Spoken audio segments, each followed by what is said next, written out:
నిర్మల్ జిల్లాలో ఇథనాల్ ఫ్యాక్టరీపై 4 గ్రామాల ప్రజలు కన్నెర చేస్తున్నారు. మహాధర్నాకు దిగారు బాధితులు. ఏకంగా ఆర్డీఓని నిర్బంధించి తమ డిమాండ్ వినిపించారు. రాత్రంతా హై టెన్షన్ క్రియేట్ చేసిన ధర్నాపై కాస్త బ్రేక్ ఇచ్చారు. దానికి సంబంధించిన బ్రేకింగ్ న్యూస్ ఇప్పుడు మనం చూడబోతున్నాం. నిర్మల్ జిల్లా దిలావర్పూర్లో మహాధర్నాకి బ్రేక్ ఇచ్చారు బాధితులు. ఇథనాల్ ఫ్యాక్టరీని వ్యతిరేకిస్తూ రాస్తా రోకో ఆందోళన చేశారు.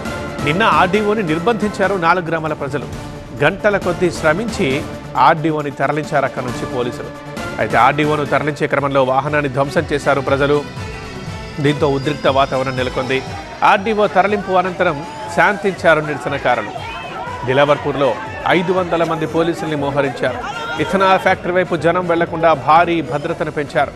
12 గంటల తర్వాత హైవే 61పై రాకపోకలు మళ్లీ స్టార్ట్ అయ్యాయి.